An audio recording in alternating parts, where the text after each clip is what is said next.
जैसा कि कल आप लोगों को बताया गया था कि अगला लेसन पढ़ाया जाएगा, आइए पढ़ते हैं। जैसे लेसन है ऑर्गेनिक केमिस्ट्री में, लेसन का नाम है एल्डिहाइड कीटोन एवं कार्बोक्सिलिक अम्ल। यानी लेसन का नाम हो गया एल्डिहाइड कीटोन एवं कार्बोक्सिलिक अम्ल। इस लेसन में एल्डिहाइड कीटोन और कार्बोक्सिलिक अम्ल के बारे में पढ़ना है। आइए एक एक करके हम लोग पढ़ते हैं। एल्डिहाइड हेडिंग है।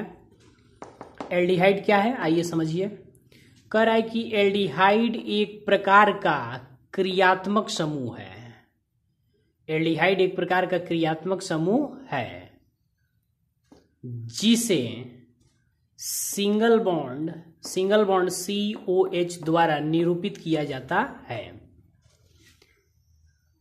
इस क्रियात्मक समूह की संरचना R single bond C double bond O single bond H होता है। ये तो इसका मान लिया जाए कि जनरल इंट्रोडक्शन हो गया। अब एग्जाम्पल है यहाँ। एग्जाम्पल हो गया जैसे मान लीजिए कि CH3 single bond C double bond O single bond H, या फिर इसको ऐसे लिख सकते हैं हम लोग CH3 सिंगल बॉन्ड COH।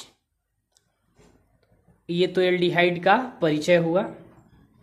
अब दूसरा पॉइंट यहाँ आप देख सकते हैं, कह रहा है कि एल्डिहाइड का नामकरण। तो आप जानते हैं एल्डिहाइड भी एक ऑर्गेनिक कंपाउंड है, कार्बनिक यौगिक है।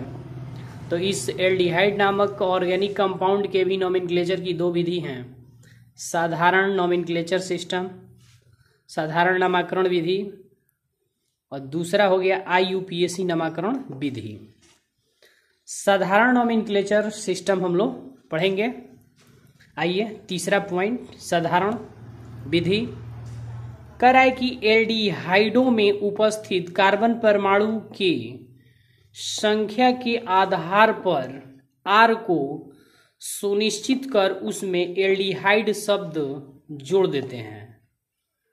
उसमें एल्डिहाइड शब्द जोड़ देते हैं। जैसे कह रहा है कि एल्डिहाइडों में उपस्थित कार्बन परमाणु के संख्या के आधार पर R को सुनिश्चित कर उसमें एल्डिहाइड शब्द जोड़ देते हैं।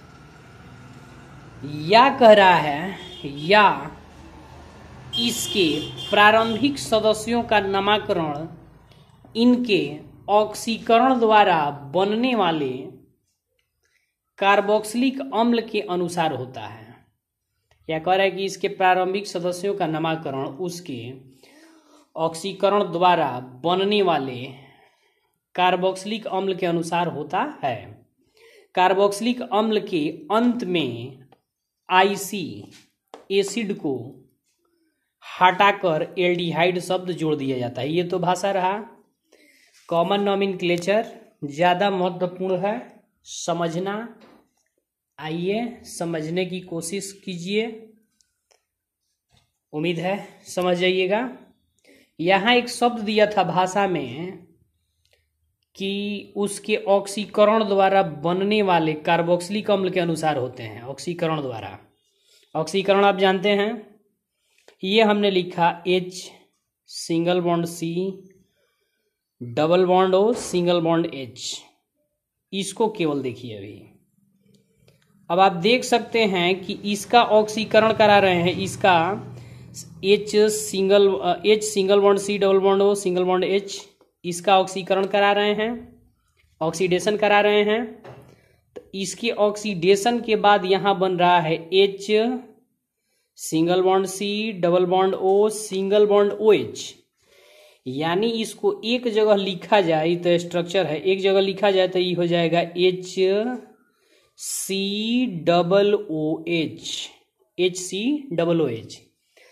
तो आप जानते हैं कि COOH जो है वो फंक्शनल ग्रुप है किसका, COOH। यानी कि COOH फंक्शनल ग्रुप है कार्बोक्सिलिक एसिड का, कार्बोक्सिलिक एसिड का। तो और COOH कार्बोक्सिलिक एसिड का फंक्शनल ग्रुप है। और यहाँ हो गया ऑक्सीडेशन के बाद HCOOH। तो HCOOH का नाम होता है, उसका कॉमन नाम है फॉर्मिक एसिड। HCOOH जो चींटी में पाया जाता है, लाल चींटी में या बिच्छू में। फॉर्मिक अम्ल, फॉर्मिक एसिड। तो नियम कह रहा है कि इसका ऑक्सीकरण करा दिए, नोमेनक्लेचर हालांकि इसका करना है, इसका ऑक्सीडेशन करा दिए, ये बना। और ये जो बना इसका जो नाम होगा, इसके नाम से ये अंत वाले से आईसी एसिड को हटाएंगे। जैसे भाषा में इधर लिखवाया गया था, आईसी एसिड को हटाकर एल्डिहाइड जोड़ देंगे। तो आईसी एसिड को इतना को हटाएंगे और उसके बदले एल्डिहाइड जोड़ेंगे, तो देखिए ये हो जाएगा फॉर्मल्डिहाइड। फॉर्मल्डिहाइड यानी इसका नोमेनक्लेचर करने के लिए पहले इसका ऑक्सीकरण कराया गया, फिर जो प्राप्त हुआ उसका नाम लिखा गया, उसके नाम से आईसी एसिड को हटा करके एल्डिहाइड जुड़ा गया, तब जाकर के इसका नोमेनक्लेचर हुआ, यानी ये हो गया फॉर्मल्डिहाइड। समझ गए होंगे। आगे आइए, आप देख सकते हैं यहाँ, ये केवल देखिए ऊपर वाला, इसको ये अलग है, ये दूसरा है, इसको देखिए। ये है H single bond C, single bond H, single bond H, single bond C, double bond O और सिंगल बॉन्ड H। इसका जो है ऑक्सीकरण करा दिए, ऑक्सीजन से अभिक्रिया कराएं, ऑक्सीडेशन करा दिए। ये हो जाएगा H single bond C, single bond H, single bond H, single bond C, double bond O, single bond OH। अगर इसको हम लोग एक जगह करके लिखें अगर, तो ये हो जाएगा C2H3, C2H3, और ये हो जाएगा COOH। C2H3 नहीं होगा, अगर इसको लिखा जाए तो ये हो जाएगा, जैसे यहाँ से एक C को अगर हटा दिया जाए तो ये हो जाएगा CH3 और एक C बचा, तो ये हो गया COOH। अब देखिए इसका साधारण नाम क्या होता है, इसका कॉमन नाम क्या होगा। तो इसका कॉमन नाम होता है CH3COOH।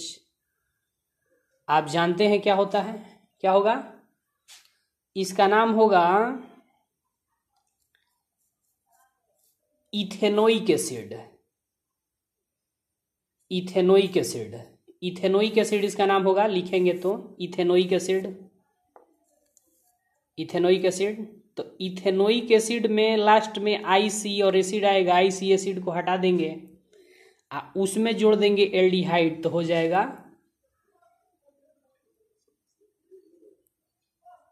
एथेनॉल्डिहाइड हो जाएगा, एथेनॉल्डिहाइड होगा, ये एथेनॉल्डिहाइड हो जाएगा। समझ गए होंगे आप लोग। आइए अब ये देखिए, नीचे दिया हुआ है एग्जाम्पल, इसी तरह से इसका जो है ऑक्सीडेशन करा देंगे। ऑक्सीडेशन यहाँ दिखाया नहीं गया है, ऑक्सीडेशन कराएंगे। ऑक्सीडेशन कराएंगे तो यहाँ भी वो हो जाएगा, यहाँ ऑक्सीडेशन कराने के बाद अब ऑक्सीडेशन कराएंगे तो इसका नाम हो जाएगा, साधारण नाम हो जाएगा propanoic acid, propanoic acid, propanoic acid. तो प्रोपेनोइक एसिड से आईसी एसिड हटाएंगे, एल्डिहाइड जोड़ देंगे, तो प्रोपेनॉल्डिहाइड हो जाएगा। ये जो है इथेनॉल एल्डिहाइड हो गया। इथेनॉल एल्डिहाइड ये हुआ था, ये हुआ था इथेनॉल एल्डिहाइड, ये, और ये हो गया प्रोपेनॉल्डिहाइड। उसी तरह से लास्ट एग्जाम्पल जो है आप देख सकते हैं, यहाँ है, इसका भी ऑक्सीडेशन कराएंगे तो यहाँ वो हो जाएगा एक और। कार्बन परमाणु की संख्या आप देख लेंगे इसमें 1 2 3 4 5, तो ये हो जाएगा ब्यूटेनॉल एल्डिहाइड। मैंने डायरेक्ट नाम हमने बता दिया, ब्यूटेनोइक एसिड होगा, इसका साधारण नाम होगा ब्यूटेनोइक एसिड, ब्यूटेनोइक एसिड होगा। ब्यूटेनोइक एसिड से आईसी एसिड को हटा देंगे तो ब्यूटेनॉल एल्डिहाइड हो जाएगा। इस प्रकार एल्डिहाइड का कॉमन नोमेनक्लेचर समाप्त हुआ। कल इसका यूपीएससी नोमेनक्लेचर बताया जाएगा। साधारण नोमेनक्लेचर ज़्यादा भारी था, कॉमन नोमेनक्लेचर जो है बहुत आसान है। धन्यवाद। नोट्स बनाइए।